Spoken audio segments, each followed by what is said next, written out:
एक बात बहुत अच्छे से समझ लीजिए, जिसके घर में क्लेश होता हो, अशांति रहती हो,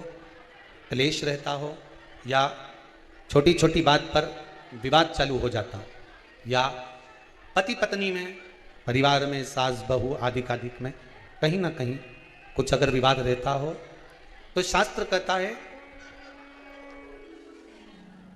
ऐसा बेलपत्री की डंडी रहती है ना, बहुत ध्यान दीजिएगा महाराज। श्राद्ध पक्ष की कथा चल रही है, शिव महापुराण आज विराम की ओर है, ध्यान दीजिएगा। जैसे ये बेलपत्री की जो डंडी होती है, डंडी का जो भाग होता है बेलपत्री की, ऐसा बेलपत्री की 7 भाग ले लो, मतलब बेलपत्री 7 ले लीजिए। 7 बेलपत्र लेकर कच्चा जो सूत होता है ना, कच्चा सूत जो जानते पेड़ पौधे में माताएं लपेटती हैं, धागा जो होता है ना सफ़ेद कलर का कच्चा धागा, जो बड़ में, पीपल में और आंवला आदि में लपेटा जाता है, कच्चा सूत, उसको शंकर भगवान और माता पार्वती का स्मरण कर कर नंदी के, जो नंदी होता है, नंदी के राइट भाग में, नंदी का एक पांव ऊंचा होता है, आपने देखा होगा आगे का पांव ऊंचा होता है, बैठते समय नंदी का एक पांव ऊंचा, एक पांव नीचे की ओर जाता है, तो नंदी का जहां पांव ऊंचा है उस ऊंचे पांव के पास में बैठना है। कच्चे सूत पर उस बेलपत्री के जो 7 गुच्छ हैं, 7 जो बेलपत्री के भाग हैं, 7 बेलपत्री हैं, उसको अपना नाम गोत्र स्मरण कर कर उस कच्चे सूत को लपेटना है महाराज। लाल कलर का चंदन उस बेलपत्री के पत्ते में जो अग्रभाग होता है, सबसे आगे का भाग, 7 में लाल चंदन लगाना है महाराज। उस चंदन को लगाकर आप प्रदोष के दिन, प्रदोष काल में शंकर भगवान को समर्पित अगर करते हैं, तो जिस घर का गोत्र बोला है उस घर में कभी क्लेश नहीं हो सकता, उस शांति का अनुभव कर, उसमें क्लेश नहीं हो सकता। एक धागा होता है पक्का धागा, एक धागा होता है कच्चा धागा, बहुत ध्यान दीजिएगा महाराज। पक्के धागे से नहीं लपेटना सफेद, कच्चा जो धागा पीपल में, बड़ में या आंवला आदि में जो हम लोग लपेटते हैं पूजन करते समय, वो कच्चा धागा। और एक बात और आपको कहने, ध्यान दीजिएगा, अगर मान लो किसी पति पत्नी का तलाक तक की नौबत हो गई और तलाक नहीं कराना है, आपस में वापिस प्रेम बढ़ जाए, छोरी वापिस घर में रहे, बेटा उसको रखे, बहू रहे, आपस में प्रेम बढ़े, वो भले मायके चली गई हो, वो भले लड़का छोड़कर चले गया हो, अकेली रह रही हो और चाहती है कि मैं पति के साथ रहना है, तलाक नहीं होना चाहिए, हम दोनों में प्रेम रहे, वो संभाले मेरे को भी और मैं भी आदर करूं, वो भी आदर करे। तो मेरा निवेदन है, कच्चा जो सूत होता है, कच्चा जो धागा होता है, नंदी के ठीक पीछे बैठकर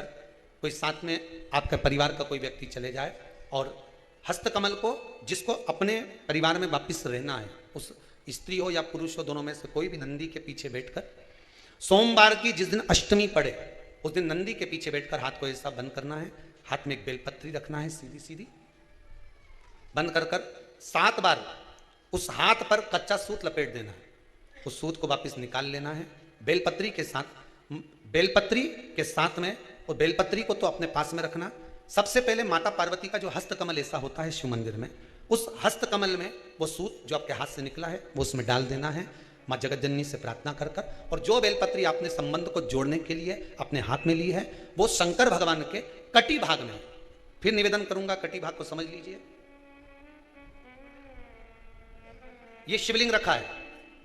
जहां पर शंकर भगवान का शिवलिंग, माता पार्वती जी के हस्त कमल पर जो शिवलिंग रखा है, यह भाग कटी भाग कहलाता है। इस जगह पर जहां शंकर और पार्वती का मिलन हुआ है, उस जगह पर उस बेलपत्री को रख देना है महाराज। ज्यादा से ज्यादा 3-4 महीने लगते हैं, दोनों में वापिस प्रेम बढ़ जाता है, दोनों एक हो जाते हैं। तलाक तक बात चल भी रही हो तो वो तलाक समाप्त हो जाता है, प्रेम, करुणा, आसक्ति, स्नेह बढ़ जाता है, संबंध टूटने की कतार पर। एक बार माता पार्वती को समर्पित तो करो अपना संबंध कि मां अब तुझे नहीं भाना,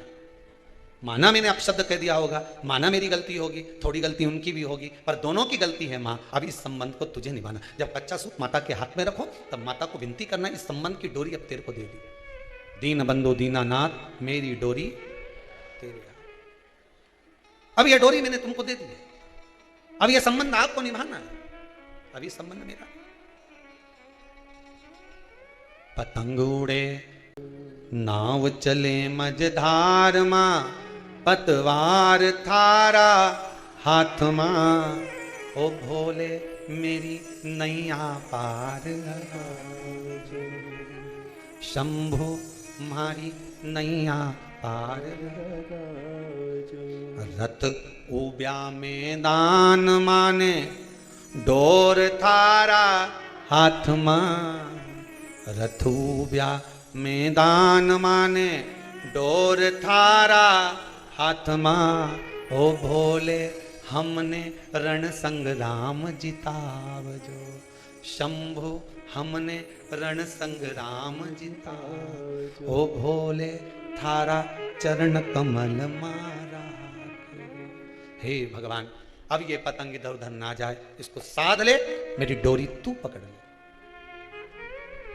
मेरी ये डोर तुम पकड़ कर भगवान से प्रार्थना करो, निवेदन करो, संबंध टूट रहा है इसको संभाल लो, घर में क्लेश मच रहा है इसको संभाल लो, परिवार टूटे ना,